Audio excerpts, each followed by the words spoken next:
አስቸኳይ መልእክት። ፖለቲከኞች ስሙ በደንብ። በቋንቋ ክልል ተከፋፍላችሁ እንከፋፍላለን ለምትሉ ክፉ ሰራተኞች፣ ክፉ ፖለቲከኞች በሰጠኋችሁ ምድር በሰላም እንዳትኖሩ፣ እርስ በርሳችሁ እንደ ውሻ ተነካክሳችሁና ተበላልታችሁ ትጠፋላችሁ። በታላቅ አውሎ ነፋስና በጎርፍ ማዕበል አጠፋችኋለሁ፣ ተመለሱ ተብላችኋል። በውኑ ኢትዮጵያዊ መልኩን ነብር ዝንጉርጉርነቱን ይለውጥ ዘንድ ይችላልን?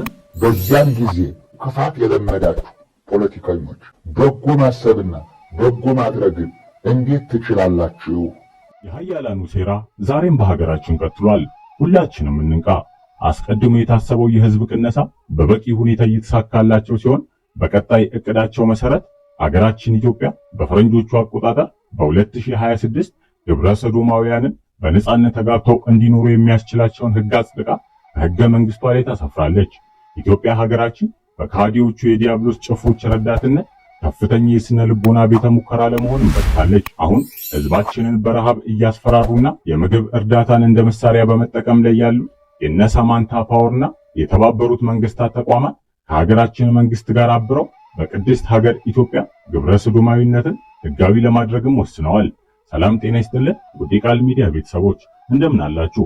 በዛሬው መርሃ ግብራችን በሀገራችን ግብረ ሰዶማዊነትን በድብቅ ለማስፋፋትና ትኩረትን ለመንሳት የታቀደው እቅድ ላይና በ2026 የግብረ ሰዶማውያንን የመጋባት መብት ህጋዊ ለማድረግ የተጀመረው ድብቅ እንቅስቃሴን ይዘን ስለቀረብን በጥሞና እንድትከታተሉን እየጋበዝን ለቻናላችን አዲስ ከሆናችሁ ላይክ፣ ሼር፣ ሰብስክራይብ በማድረግ አዳዲስና ወቅታዊ መረጃዎች እንዲደርሱ የደውል ምልክቷን በመጫን ቤተሰብ ይሁኑ።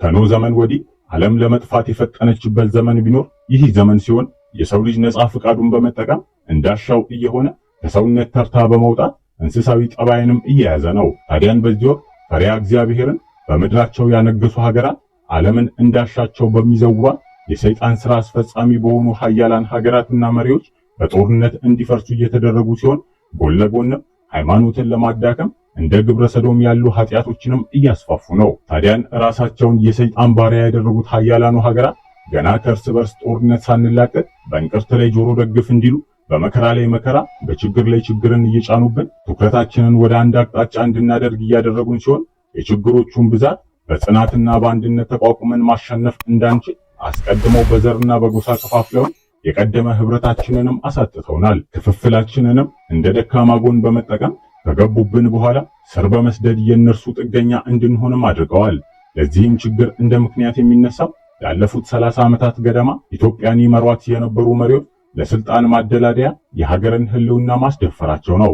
የደርግ መንግስትን ለመጣልና ስልጣንን ለመያዝ ህወሓቶች የሀገርን ህልውናና አንድነት የሚንድ ስምምነትን ከአሜሪካና ኤርትራ ጋር ማድረጋቸው ይታወቃል። ይሄም ድርጊት አሁን ባለው የብልጽግና መንግስት የቀጠለ ሲሆን ከህወሓት የኮረጀውን ስትራቴጂ በመከተል የሀገርን ህልውና ቁማር እያስያዘ ስልጣኑን ለማጽናት የተጓዘበትን መንገድ ምናልባትም ለስልጣኑ መጽናት ስጋት የነበረውን ህወሓትን ከመንገዱ ማስወገድ ቢችልም ሀገራችንን የሰይጣን መናገሻ እንድትሆን ግን አድርጓታል። ከዚህም ውስጥ ግብረ ሰዶማውያንን በሀገራችን በድብቅና በይፋ እንዲስፋፉ ማድረግ ሲሆን ይህም ጉዳይ በይፋ አሁን ባለው መንግስት እንዲወጣ የተደረገው የአዲሱ ዓለም ስርዓት በአፍሪካ እያካሄደ ያለውን እንቅስቃሴ በመቀላቀሉም ነው። ይህ ጉዳይ አስቀድሞ ኢትዮጵያን ይመሩ በነበሩ መሪዎች ፍጹም ሊያስብል በሚችል መልኩ ተቀባይነትን ባያገኝም ሆን ተብሎ በጉድፈቻ መንገድ ልጆችን ከሀገር እንዲወጡ ይደረግ ነበረ።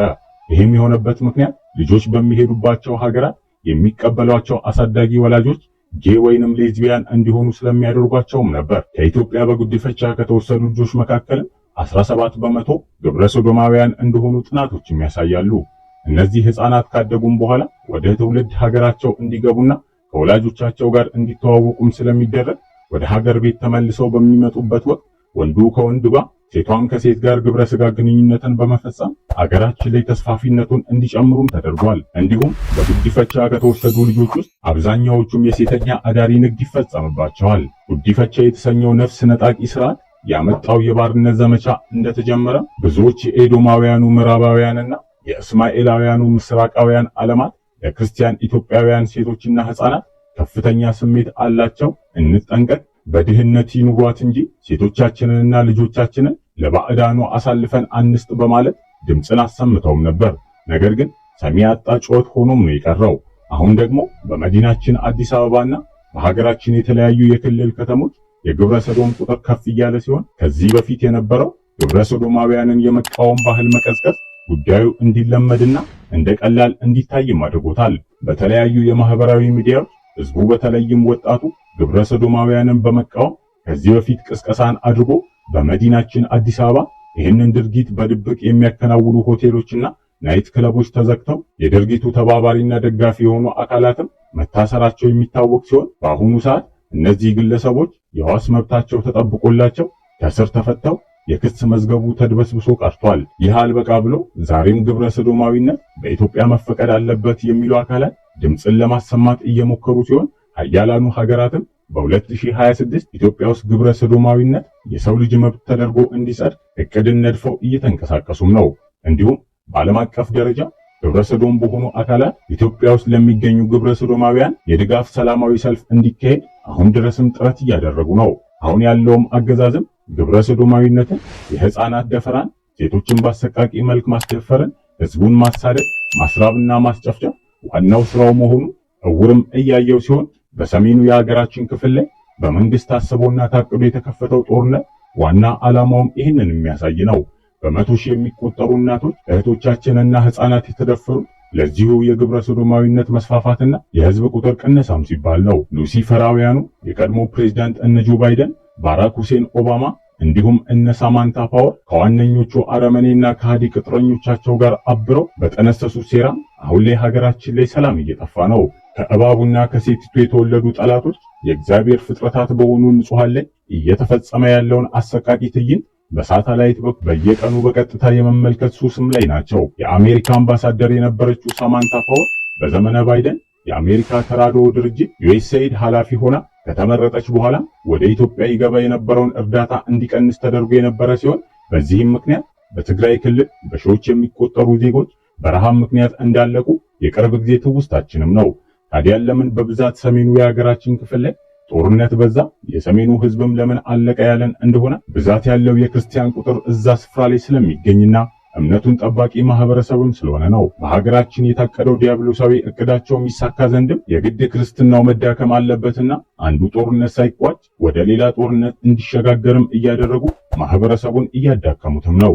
እምነታችንን በመከፋፈል አንድነትን በማሳጣት ሁሉንም ማህበረሰብ ዘር፣ ቀለም ሳትለይ ይዛ የምትገኘውን ቅድስት ቤተክርስቲያናችንን ወደ ለየለት የክፍፍል ውጥንቅጥ በማስገባትም ህዝበ ምዕመኑን እየበተኑም ነው። ሐዋርያው ጳውሎስ በኤፌሶን መልእክቱ ምዕራፍ 4 ቁጥር 1 እንግዲህ በጌታ እስር የሆንኩ እኔ በተጠራችሁበት መጠራታችሁ እንደሚገባ ትመላለሱ ዘንድ እለምናችኋለሁ፣ በትህትና ሁሉም በየዋህነት በትዕግስትም እርስ በርሳችሁ በፍቅር ታገሱ፣ በሰላም ማሰሪያ የመንፈስን አንድነት ለመጠበቅ ትጉ፣ በመጠራታችሁ በአንድ ተስፋ እንደተጠራችሁ አንድ አካልና አንድ መንፈስ አለ፣ አንድ ጌታ፣ አንዲት ሃይማኖት፣ አንዲትም ጥምቀት፣ ከሁሉ በላይ የሚሆን በሁሉም የሚሰራ ለሁሉም የሚኖር አንድ አምላክ የሁሉም አባት አለን ቢለንም አንዲት የሆነችውን ቤተክርስቲያናችንን ከፋፍለን ለራሳችን የሚመች አባትን አዘጋጅተን ለመኖር እየቋመጥንም ነው። ምናልባትም ያሰብነው የሚሳካልን መስሎን ይሆናል። ነገር ግን በእኛ ሐሳብ ውስጥ የእነርሱን ዓላማ ሳናውቀው ስላካተቱ ምርቱን ከግርዱ መለየት ተስኖናል። በአሁኑ ወቅት በሀገራችን ከግብረ ሶዶማውያን ውጪ ፓንሴክሹዋል የሆኑ አካላትም እንዳሉ መረጃዎች እየወጡ ነው። እነዚህ አካላት በህጋዊነት እንዲንቀሳቀሱም ለማድረግ የተባበሩት መንግስታት የዓለም ፕሮግራም WFP እና የአሜሪካ ተራድኦ ድርጅት USA የዚህ አሳዛኝ ዲያብሎሳዊ ሴራ አካልም ተባባሪ ናቸው። አሁን ላይ በቤተ ሙከራ ተቀምሞ የወጣውን የእርዳታን ስንዴ የምንሰጣችሁ ግብረ ሰዶማዊነትን ከተቀበላችሁ ከተከተባችሁና የህዝባችሁንም ቁጥር የምትቀንሱ ከሆነ ብቻ ነው እያሉም ነው። አስቸኳይ መልእክት። እግዚአብሔር እንዲህ ይላል፣ ልብ በሉና ስሙ፣ ልብ በሉና አስተውሉ ወገኖቼ። እግዚአብሔር እንዲህ ይላል። ትንቢተ ኤርምያስ ምዕራፍ 13 ቁጥር 23 በውኑ ኢትዮጵያዊ መልኩን ነብር ዝንጉርጉርነቱን ይለጉት ዘንድ ይችላልን? በዚያን ጊዜ ክፋት የለመዳችሁ ፖለቲከኞች በጎ ማሰብና በጎ ማድረግን እንዴት ትችላላችሁ? ተመለሱ። እኔ አይደለሁም፣ እግዚአብሔር ነው የሚናገረው። ተመለሱ። ኢትዮጵያዊ ለሆናችሁና ለኢትዮጵያ አንድነት ኢትዮጵያዊ ለሆናችሁና ለኢትዮጵያዊ አንድነት ለምትደክሙና ለምትጋደሉ ሁሉ ኢትዮጵያዊ ለሆናችሁና ለኢትዮጵያ አንድነት ለምትደክሙና ለምትጋደሉ ሁሉ እኔ እግዚአብሔር ከእናንተ ጋር ነኝ ይላል እግዚአብሔር። እኔ እግዚአብሔር ከእናንተ ጋር ነኝ። በንጹህ ልባችሁ ጥሩኝ፣ እሰማችኋለሁ፣ ኃይልም እሰጣችኋለሁ ተብላችኋል። በደንብ ስሙ። ኢትዮጵያዊ ለሆናችሁና ለኢትዮጵያ አንድነት ለምትደክሙና ለምትጋደሉ ሁሉ እኔ እግዚአብሔር ከእናንተ ጋር ነኝ። በንጹህ ልባችሁ ጥሩኝ፣ እሰማችኋለሁ፣ ኃይልንም እሰጣችኋለሁ ተብላችኋል። ይሄ አንደኛው ነው። ይሄ አንደኛው መልእክት ነው። ሁለተኛው መልእክት እኔ እግዚአብሔር አምላካችሁ በጽናት በሃይማኖት እኔ እግዚአብሔር አምላካችሁ በጽናትና በሃይማኖት በአንድነት ጠብቄ ያኖርኳትን ሀገር ስሙ በደንብ። ፖለቲከኞች ስሙ በደንብ። እኔ እግዚአብሔር አምላካችሁ በጽናት በሃይማኖትና በአንድነት ጠብቄ ያኖርኳትን ሀገር ኢትዮጵያን በቋንቋ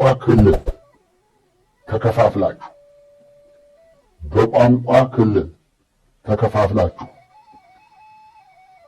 እንከፋፍላለን ለምትሉ በቋንቋ ክልል ተከፋፍላችሁ እንከፋፍላለን ለምትሉ ክፉ ሰራተኞች በሰጠኋችሁ ምድር በኢትዮጵያ ምድር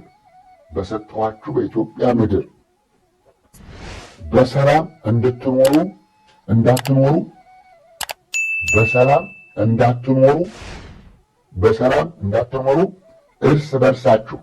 እርስ በርሳችሁ እንደ ውሻ ተነካክሳችሁና ተበላልታችሁ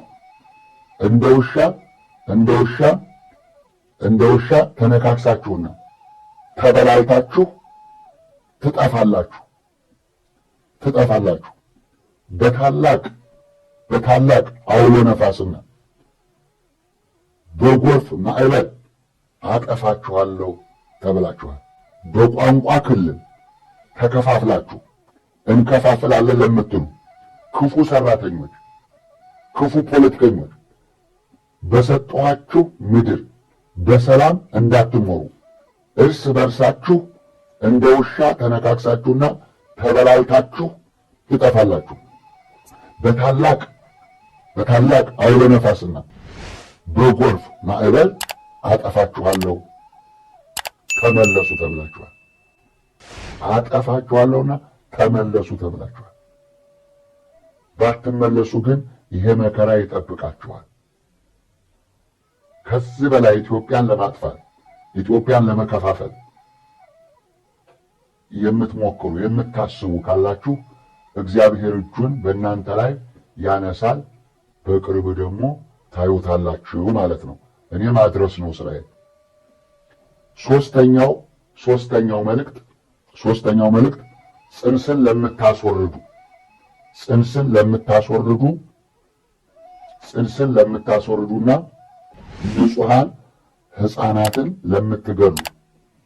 ጽንስን ለምታስወርዱና ንጹሃን ሕፃናትን ለምትገሉ ወጣቶች በማህፀን በሽታና በሚያሳብድ የእከክ በሽታ ትቀጣላችሁ።